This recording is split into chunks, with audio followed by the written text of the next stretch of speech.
Salam alaikum tout le monde, dans cette vidéo je vais vous parler de la déréalisation. Alors j'ai personnellement vécu ça pendant plus de 3 ans et c'est pour ça que j'aimerais faire une vidéo pour pouvoir aider les gens à guérir. Donc premièrement il faut savoir que c'est tout à fait possible de guérir, qu'il y a énormément de personnes qui guérissent de ça et que absolument tout le monde, peu importe si ça fait longtemps que vous vivez ça ou pas, peu importe votre situation, tout le monde peut guérir. Donc avant de commencer, si vous comprenez l'anglais, je vous conseille la chaîne YouTube de Shan Kassam qui m'a beaucoup aidé. Alors d'abord, qu'est-ce que la déréalisation?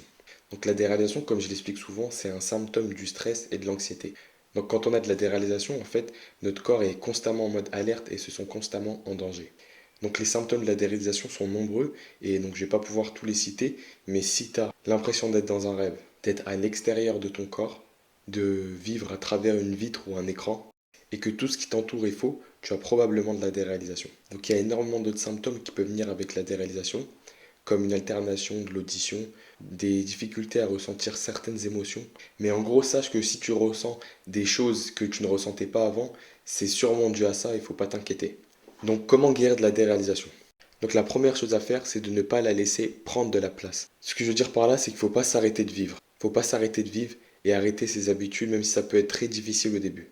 Donc pour s'en sortir, le but, ça va être de lâcher prise, d'arrêter de vouloir le contrôle de son esprit et de ses pensées. Parce que quand vous faites ça, vous paniquez et vous faites comprendre à votre corps que vous êtes en danger, même si c'est pas vrai.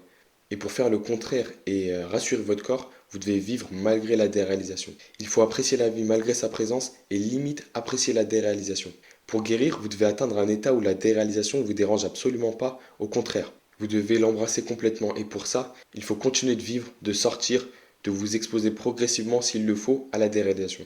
Un exemple d'exposition progressive serait d'aller à un endroit où il y a du monde par exemple et où la déréalisation serait très présente, comme un supermarché. Vous y allez pour vous entraîner à ressentir pleinement la déréalisation, à l'accepter sans essayer de la chasser et au contraire à l'accueillir. Ça va pas être facile au début, mais au fil du temps, vous allez être de plus en plus à l'aise avec la déréalisation et vous réussirez à la dompter. Vous allez voir que le progrès ne sera pas linéaire. Il y a des moments où vous allez vous sentir mieux pendant plusieurs jours et puis à un moment, vous allez vivre des rechutes. Mais ça fait partie du chemin et sachez que vous êtes sur la bonne route. Donc maintenant, je vais vous parler de quelques points importants à éviter qui peuvent ralentir votre progrès. Tout d'abord, il faut essayer d'arrêter de psychoter. Donc je vous rassure, vous n'êtes pas en train de devenir fou, vous n'êtes pas malade, c'est juste de l'anxiété.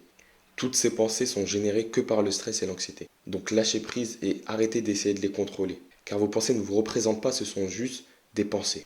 Une autre erreur très fréquente, c'est de rechercher ces symptômes sur Internet. Honnêtement, je vous déconseille de vous renseigner sur la déréalisation sur Internet parce que vous risquez de tomber vraiment dans les pires témoignages. La plupart du temps, les personnes qui témoignent sur Internet ne guérissent pas car elles passent leur temps à rechercher leurs symptômes et puis n'appliquent pas cette méthode. Et également, vous ne trouverez pas beaucoup de témoignages positifs sur Internet parce qu'une personne qui guérit de la déréalisation est trop occupée à apprécier sa nouvelle vie pour témoigner sur un blog. Parce qu'une fois qu'on est sorti de la déréalisation, on n'y pense presque plus du tout. Un autre point sur les jeux vidéo, les films et les séries, etc. qui peuvent ralentir votre progression. Donc pour terminer, le café et d'autres stimulants peuvent aussi avoir un impact sur votre progression. Donc je vous conseille d'essayer de limiter un peu votre consommation. Donc voilà, c'est tout pour cette vidéo. J'ai essayé de faire un peu court et de résumer un maximum. Je vais essayer d'en faire d'autres pour pouvoir expliquer plus en détail. Vous pouvez aussi me contacter directement sur mon compte Instagram des réalisations aide qui s'affiche ici. Vous pourrez directement m'envoyer un message et je vous répondrai. Partagez cette vidéo à quelqu'un qui pourrait en avoir besoin. Et surtout, j'insiste beaucoup sur ce point, mais n'oubliez pas que absolument tout le monde peut guérir. Ça prend du temps, je sais à quel point c'est dur, je sais à quel point on se sent seul parce que personne ne nous comprend, on a beau expliquer. C'est le genre de choses qu'on ne peut pas vraiment comprendre à moins de le vivre soi-même. Mais je vous assure que si vous suivez cette méthode, vous pouvez guérir, j'ai aucun doute là-dessus. Donc contactez-moi sur mon compte Instagram, comme je l'ai dit, si vous avez besoin d'aide, il n'y a pas de souci, c'est avec plaisir que si je peux vous aider. En attendant, soyez forts et restez courageux. À bientôt.